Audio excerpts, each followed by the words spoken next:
Sport is like the national pastime. That's But in true. the Philippines, some might say that pageantry is the pastime. That's true. You know what? In the Philippines, we have pageants all over the places. Yes, we have pageants in the barangay, in school, national, local. That's why we really love Miss Universe. It's like it's giving pride and putting the Philippines back on the pedestal. That's why there's an added pressure as a candidate coming from a pageant-loving country. But it's a good pressure. I always look up to our former Miss Universe Philippines. They really did well in the competition. And now this is my time to show who I am, to offer what Rabiya can show to the rest of the universe. So I'm very happy, and at the same time, I'm excited to make all my kababayans proud, and hopefully I do. So how does it feel then to be on the global stage? How do you feel to be here in this moment, right now? It's crazy, but I'm overwhelmed with the support, not just from the Filipino community, but also from Thailand, Latin countries who do appreciate me as a candidate, as a person. It motivates me that I am beautiful, I can offer so much in this world, and when somebody believes in you, it gives you that extra energy to really do well and perform well.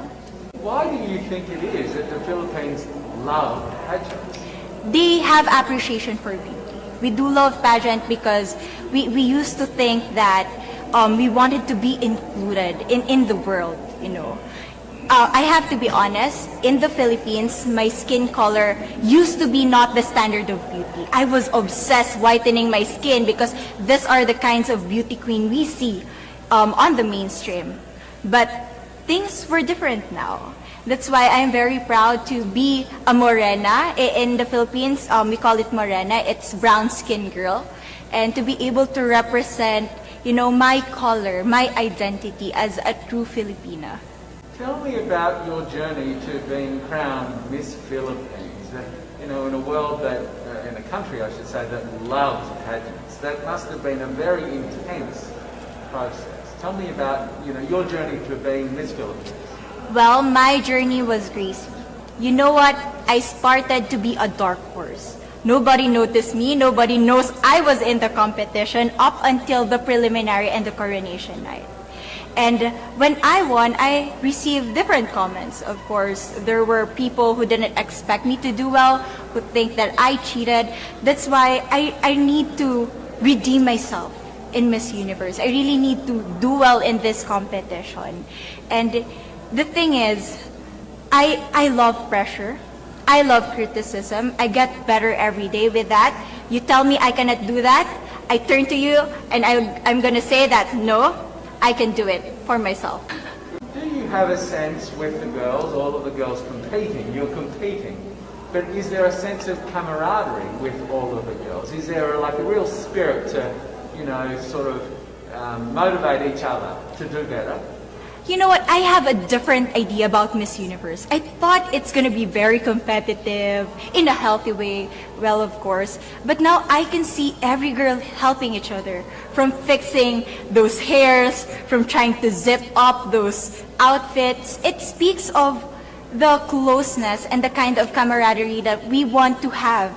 The goal of Miss Universe is not just to crown one girl, but also to build a genuine and long-lasting friendships among us. So coming out of this week, obviously you would love to be crowned Miss Universe. Of course. And that would be wonderful, of course, for any of you.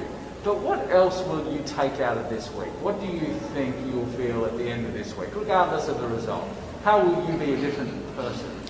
It's the growth and the development that I was able to have during preparing for this journey. I will be honest, there was a moment that I lost my identity because I was put under pressure. I was in that position in which I feel like I'm not good enough. I'm not a good representative of my country, but I was able to bounce back stronger.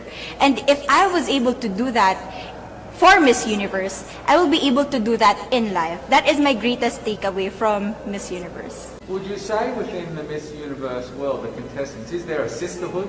Are you sisters?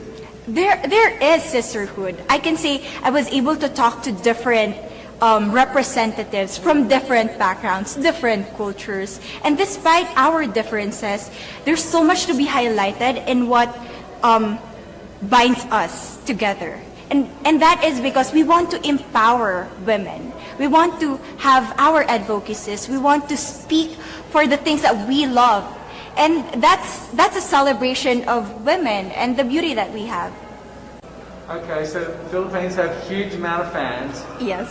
I want you to give us a little bit of a message to the fans here and at home. But send a message. What would you say to all the fans in the Philippines? To all my fans from the Philippines and from all over the world, maraming salamat po. Thank you so much for loving me and for believing in me.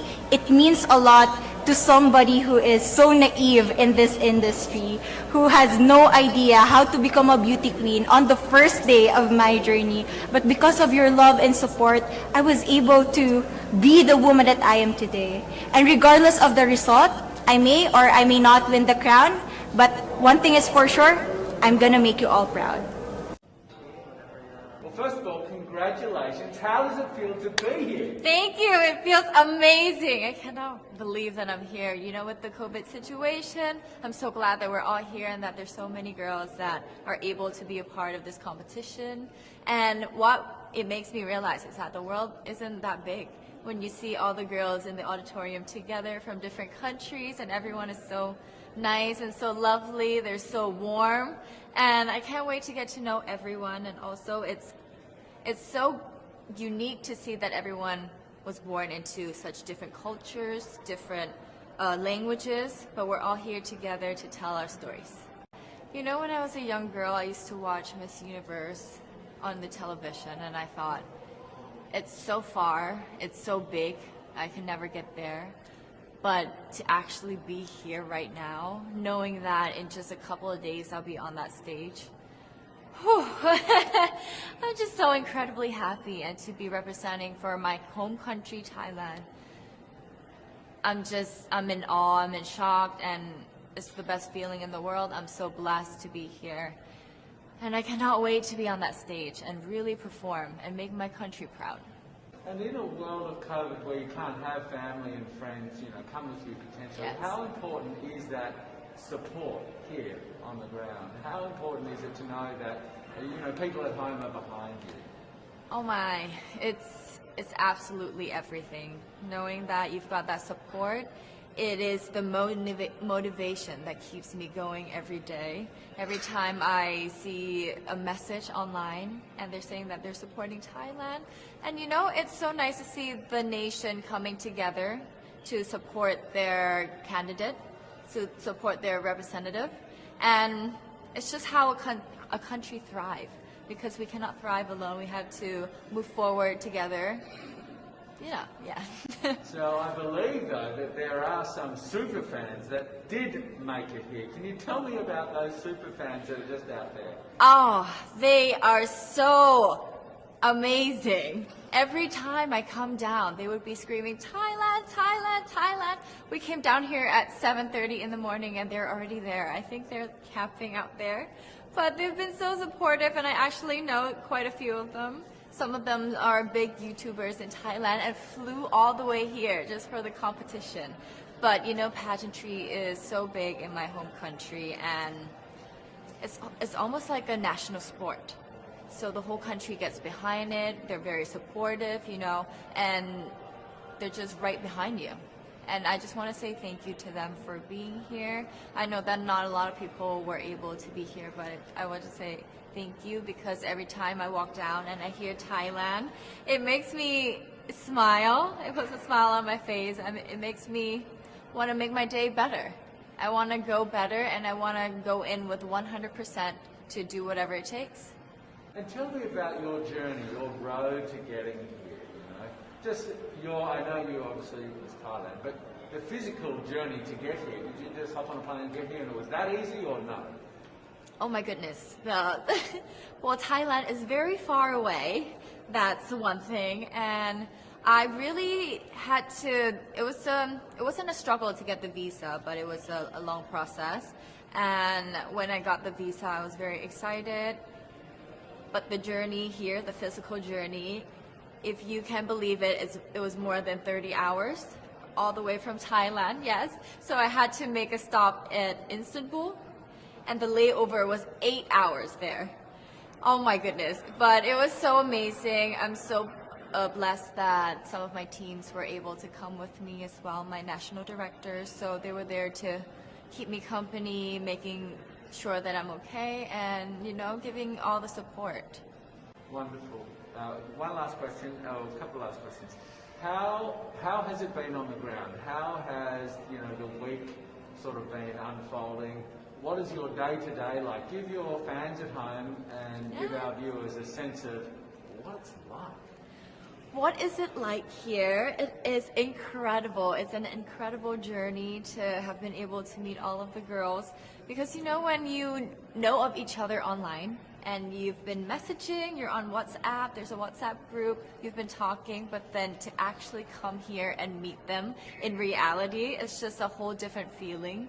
And it's just so nice to get to know them better and to know their stories, because each of them are so inspiring and they're so empowering, and they have different stories that make them the woman that they are today. And I think it's just unique to get to know them.